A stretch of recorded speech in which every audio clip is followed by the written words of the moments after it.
நாடு விடுதலை அடைந்த பின் நடந்த முதல் தேர்தல் 1952.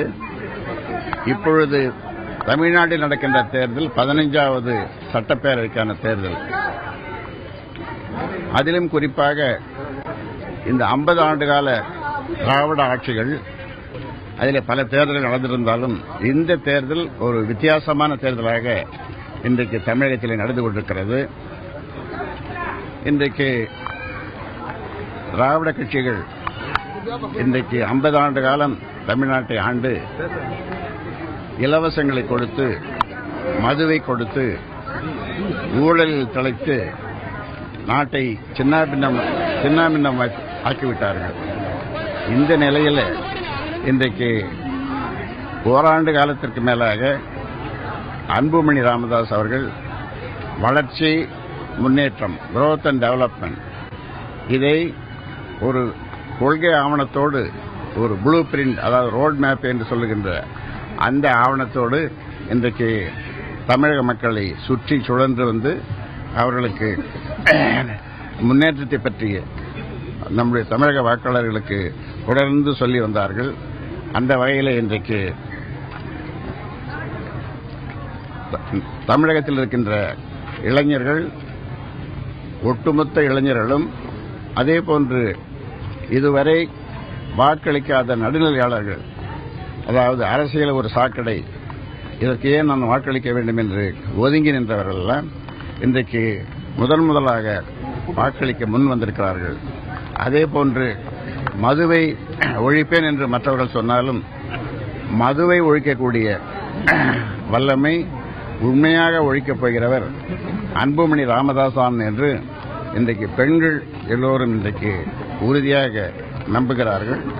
அந்த வகையிலே இந்த 3 பிரிவினரும் 250, 500, 1000க்கு ஆசைப்படாத, அதை கொடுத்தாலும் வாங்காத, விரும்பாத அந்த வாக்காளர்கள், 80% வாக்காளர்கள் இன்றைக்கு மாற்றத்தை விரும்பி அன்புமணிக்கு வாக்களிக்க வேண்டும் என்ற முடிவோடு வாக்களித்துக் கொண்டிருக்கிறார்கள்.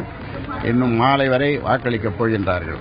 அதனாலே இந்த மாற்றம் வராதா, இந்த 2 கட்சிகளுக்கும் மாற்றம் வராதா என்று ஏங்கிக் கொண்டிருந்த தமிழக மக்களுக்கு மாற்றத்தை நாங்கள் தருகிறோம், முன்னேற்றத்தையும் நாங்கள் தருகிறோம் என்று ஓராண்டு காலமாக சொல்லி வந்த முதலமைச்சர் வேட்பாளர் அன்புமணிக்கு 80% தமிழக வாக்காளர்கள், நான் சொன்ன இந்த 3 பிரிவினர், ஒட்டுமொத்த இளைஞர்கள், நடுநிலை வாக்காளர்கள், பெண்கள் 80% அவர்கள் அன்புமணியை ஏற்றுக்கொண்டிருக்கிறார்கள்.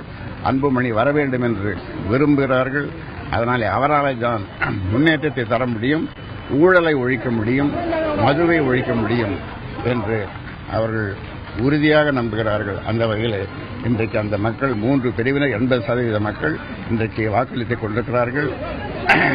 அன்புமணி முதலமைச்சராவது உறுதியிலும் உறுதி. கோபால்சாமி, என்னுடைய மரியாதைக்குரிய கோபால்சாமி முன்னாள் தேர்தல் கமிஷனர் இன்றைக்கு காலையில் சொல்லியிருக்கார். 2 இடத்துல நிறுத்தி வச்சிருக்கிறாங்க. ஒரு 20 இடத்துல நிறுத்தி வச்சிருந்தா ஓரளவாவது இந்த கட்சிகளுக்கு, திராவிட கட்சிகளுக்கு ஒரு பாடம் சொன்ன மாதிரி இருக்கும்.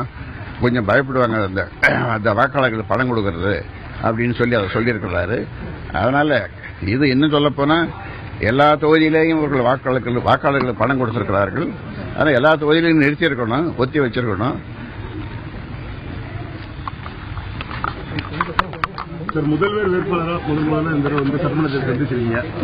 உங்களோட வெற்றி வாய்ப்பு எப்படி இருக்கு? தமிழக அரசியலோட இந்த தேர்தல்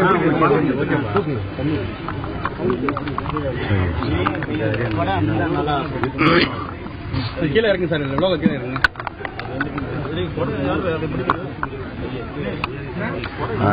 இந்த தேர்தலில் உறுதியாக நாங்கள் வெற்றி பெறுவோம். பாட்டாளி மக்கள் கட்சி ஆட்சி இன்னும் ஒரு வாரத்தில் தமிழ்நாட்டில் நடக்கும். இந்தியாவின் விடுதலை நாள் 1947 ஆகஸ்ட் 15. தமிழ்நாட்டினுடைய விடுதலை நாள் மே மாதம் 19ஆம் தேதி 2016. காரணம் 50 ஆண்டு கால திராவிட ஆட்சி பிடியிலிருந்து விடுதலை கிடைக்கின்ற நாள் 19ஆம் தேதி வர இருக்கிறது. இன்று தமிழ்நாட்டில் உள்ள அனைத்து தரப்பு மக்கள், குறிப்பாக இளைஞர்கள், பெண்கள், விவசாயிகள், அரசு ஊழியர்கள், மீனவர்கள், நெசவாளர்கள், மாணவர்கள், அத்துணை தரப்பு மக்களும் 50 ஆண்டு ஆட்சி போதும், ஊழல் ஆட்சி, நிர்வாகம் அற்ற ஆட்சி, நல்ல திட்டங்கள் இல்லாத ஆட்சி எங்களுக்கு வேண்டாம், போதும், எங்களுக்கு புதிய ஆட்சி வேண்டும் என்று மக்கள் மிகப்பெரிய ஏக்கத்தில் இருக்கின்றார்கள். அந்த வகையிலே தான் எங்களை தேர்வு செய்திருக்கின்றார்கள்.